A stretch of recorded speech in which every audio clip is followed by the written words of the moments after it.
Most people enjoy the odd takeaway once in a while, but for some, like Romford's Nick Vaughan, the experience is just a way of life.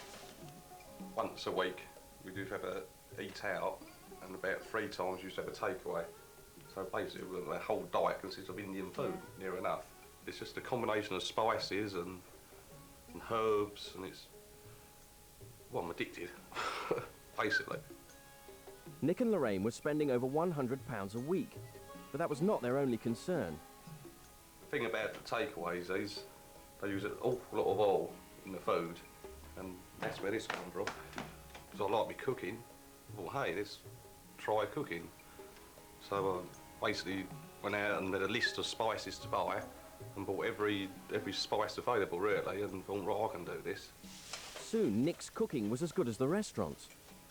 I've mastered the sauces, mastered all the side dishes, but the only thing I could not get right was that chicken tikka.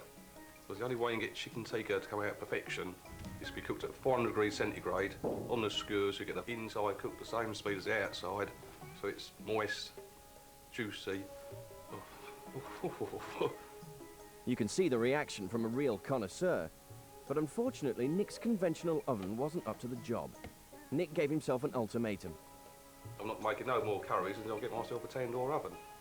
Nick soon discovered that all that were available were expensive professional tandoor ovens, so he decided to make his own. The first step towards making my own was literally do a few drawings, research the shapes of tandoor ovens out in India and what they look like, and then I had the problem of how am I going to make one of these? Got no past knowledge of clay or ceramics or anything. Nick and Lorraine went off to Devon for a 5-day pottery course. Their aim was not to make the traditional vase, but a fully functioning portable tandoor oven. The place was full of pensioners, and they was all walking around, weren't they? Yeah, earths going on here, and it was like taking place and building. So it took 3 days to build it. It was then straight from the kiln and onto the barbecue at home. I tried my chicken and that, and it was up to temperature, and it did do the job really. But then all of a sudden, ping!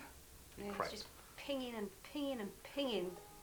Though the pinging was the oven cracking, the chicken was done to a treat. So over the next 2 years, Nick searched the world for the perfect clay.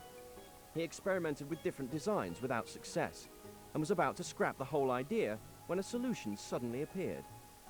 I do me thinking over the park. I like to be walking, then I think, and I just said, why are they made out of clay? I mean, that was, of course, and all the problems was the clay. And I thought, well, let's try one out of metal. Former printer Nick searched high and low for the right metal. Little did he know, the answer was right before his eyes. When I was just sitting at work, laying back in my chair, because I didn't used to do much there, and looked up and there was a bit of ventilation shaft above me, and I thought, well, that looks a bit tandoor shaped. And had a word with the people who was installing it, and asked them, could I have that section, please, of piping? Sawed a few holes in it, back on the old barbecue. It got up to temperature near enough, I think, oh, this is it, this is metal. Everyone who saw it just loved it. When I friends saw it, they, oh, this is great, we've got to have one of these, because all of a sudden you can do chicken tikka in your back garden, willy-nilly. There's something in this, and I said to you, I could see a lot of people liking one of these. And Lorraine actually said, So you could get a pattern.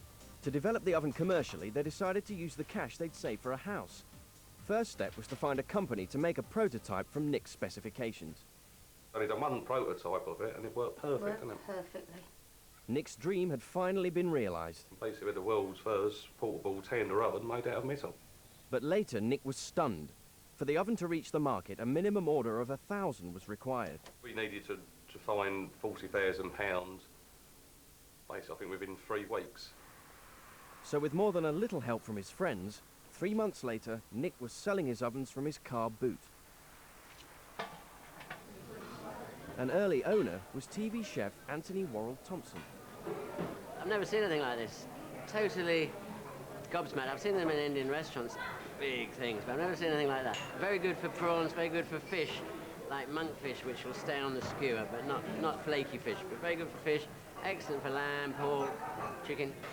No, I was impressed. You don't often see things like in the barbecue field. I mean, to most people, a barbecue's a barbecue, and then suddenly this oven comes along and you think, yeah, someone's had a little bit of thought behind this.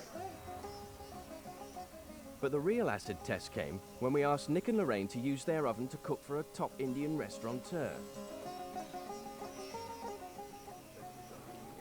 Here Here we are, gents. Nipoori surprise.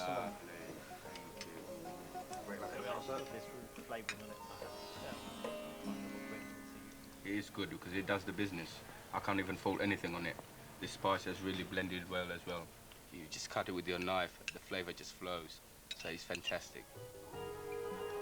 The even better news for Nick is he has now sold 2,000 ovens, and offers are currently coming in from manufacturers to make the oven on a much larger scale.